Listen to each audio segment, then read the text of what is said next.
August 5th, 2023, one day before AE86 Day. For AE86 Day this year, I'm going to be installing some new work equip wheels on my 1986 Toyota Corolla.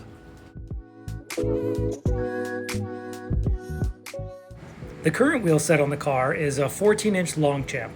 These wheels have been reconditioned and re-barreled on the outer lips to make them a little bit wider. The wheel fitment now is a 14x9 minus 28.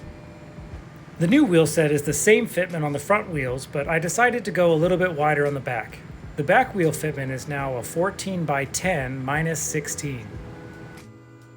The Longchamps were the first 14-inch wheel set that I've had on an AE86. Typically, I use a 15x9 to 15x10 setup with a 195 or a 205 50/15 tire.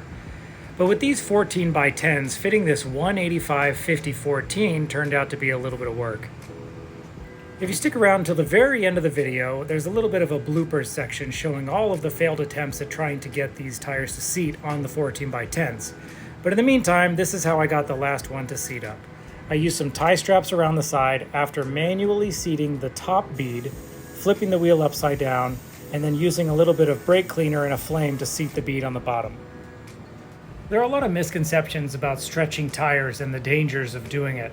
But typically, as long as you maintain a proper tire pressure, there's not a lot of risk of this bead de-beading while you're driving around in normal conditions.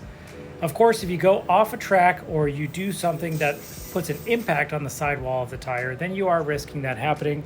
But for normal use and for typical drifting, you're not going to have much of a problem. I picked up these equips from Dennis at Dee's Speed Shop in January of this year, so it's been about 7 or 8 months that I've had these wheels, but I've been unable to put them on the car. So I'm excited to get the tires mounted and get them finally on the car today for AE86 Day tomorrow. There aren't a lot of good tire options for this size tire on a 14-inch wheel. It's a 185 55/14. Typically I'll use an Accelera tire, which I purchased off eBay, but those were out of stock, so I had to go with this other brand. Here's a side-by-side comparison of the 14x9 and the 14x10. Both of these have that same size tire on them. The 14x9 has a pretty good stretch and it's really good for the front of the car, but I wanted to get a little bit more aggressive with the back with the 14x10, and you can see it's a significantly larger stretch on this tire. Here are the specs directly from Work Wheels. The front is a 14x9 minus 28 with an A-disc face. This is a 4-inch outer lip and a 5-inch inner lip. The rear wheel is a 14x10 minus 16 with also an A face. It has the same 4-inch outer lip, but it has a 6-inch inner lip, and it makes up a little bit of the offset with some extra material on the back pad.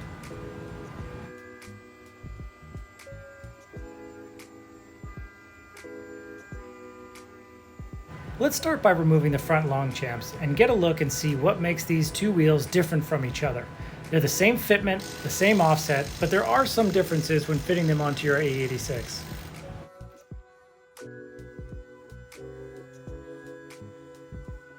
Both wheels have a standard mounted face, meaning the wheel is not reverse faced, and they both have stepped lips. So this is actually a 13-inch face with a 1-inch step, making it a 14-inch wheel.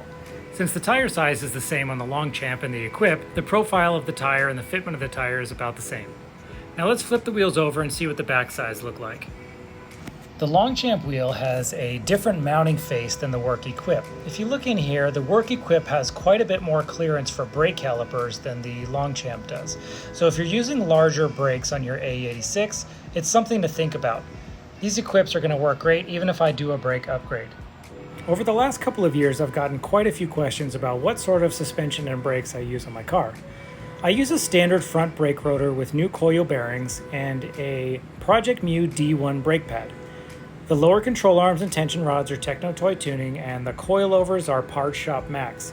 I requested a softer spring that normally comes with them. It's normally an 8/6 combo, but I had these made with a 6/4 spring combo. The next most commonly asked question about my car is, how do you fit aggressive wheels on the front steel fenders? Now, a normal AE86 fender has a lip on the edge of the fender that is flattened out. But to fit a wider wheel, it's very common to roll this edge out. I was lucky enough that when I purchased this car, this had already been done, and the bodywork had already been done to smooth it out before it was repainted. After that fender is rolled out, then you actually pull on the fender to stretch the metal itself to widen it a little bit wider than the stock stance. The next problem is the attachment of the front bumper to the fender. When you have an aggressive fitting wheel, this is going to rub on the mounting bolt that attaches the bumper to the fender. So there's lots of different ways to do this, but I simply just remove that mounting location. Instead of bolting the corner of the bumper to the fender, I've come up with a slightly different solution for this car. Underneath the bumper, I have this post sticking out with rubber wrapped around it. This holds up the bumper so that it doesn't sag, but it allows it to move around when you're going in and out of driveways or bumping into stuff. The bumper can move around freely without falling off or scratching the fender. Anytime you widen the front stance or lower the offset, you're increasing the scrub radius, which is the distance that the wheel travels as it's rotating or turning. So when you use an aggressive front wheel setup, it ends up hitting the inner fender well on these cars. To fix this, you simply just use a mallet and hammer the inner body out of the way.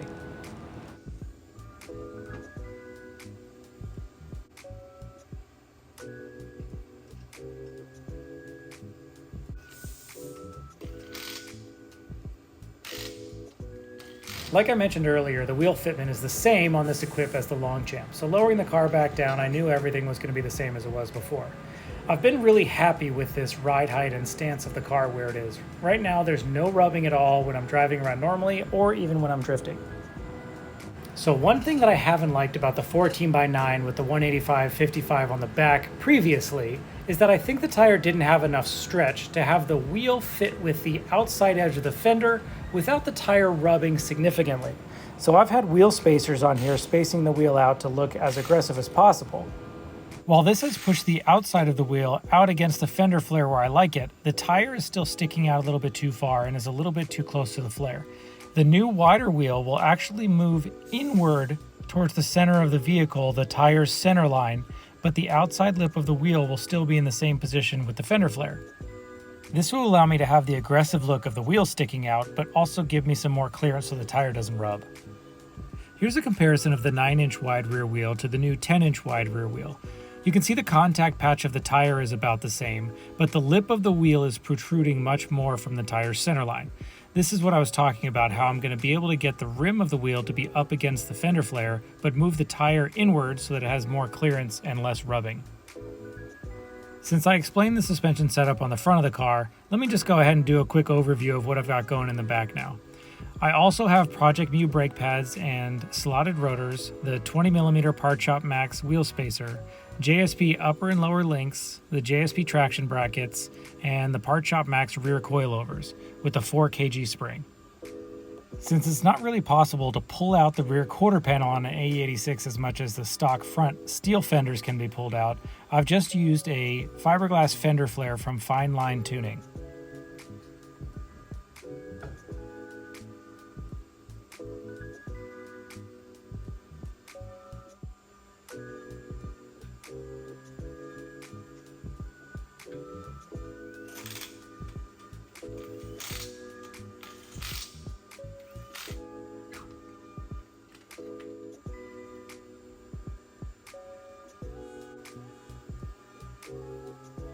At first glance, the wheel is actually sitting pretty much exactly where I want it, but the first thing that I noticed is that now that the tire has moved inward, unfortunately there's quite a bit more wheel gap than I was expecting there to be. So the distance from the fender flare down to where the tire is bigger than it was before. I think to solve this, I'm going to have to lower the car a little bit. As far as coilovers go, the Part Shop Max coilovers typically make the car lower than most of the other systems. However, this car is even lower than most other Corollas. So to get it even lower, I had to remove the locking collar that holds the bottom of the coilover onto the threaded sleeve of the coilover. And now the spring seats all the way down to the base. So this is pretty much as low as I can go unless I decide to put a shorter spring. If I had to estimate, I would say it's probably between 1/2 inch and 3/4 of an inch lower than when I had the Longchamps on. But I think that it actually is fairly level at this point, and I like the way that it looks.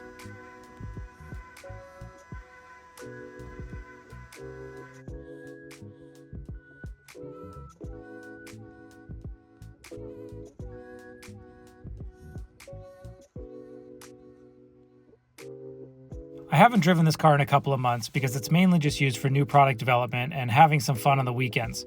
So this thing's going to need a major bath before we take it out for 8-6 day tomorrow. But before we do that, let's take it for a trip up and down the street just to make sure there aren't any funny noises or anything that we weren't expecting, like rubbing on the inside or something.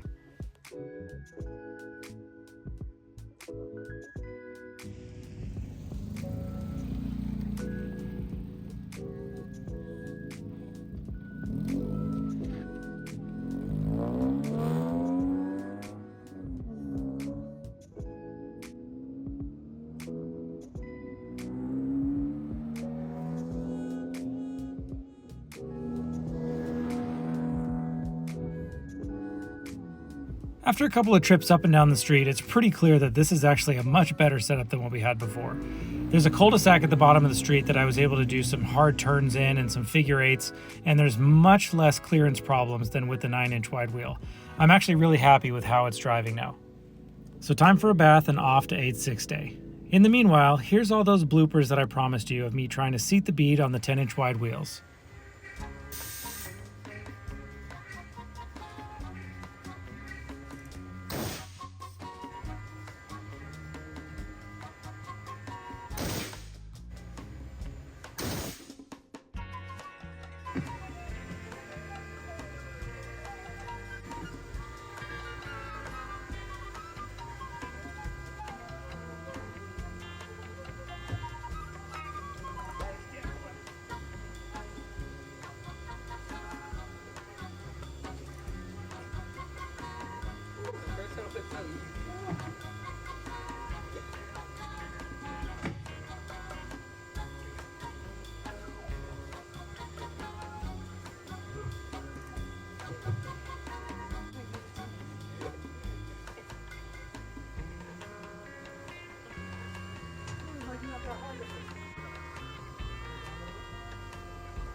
Woo!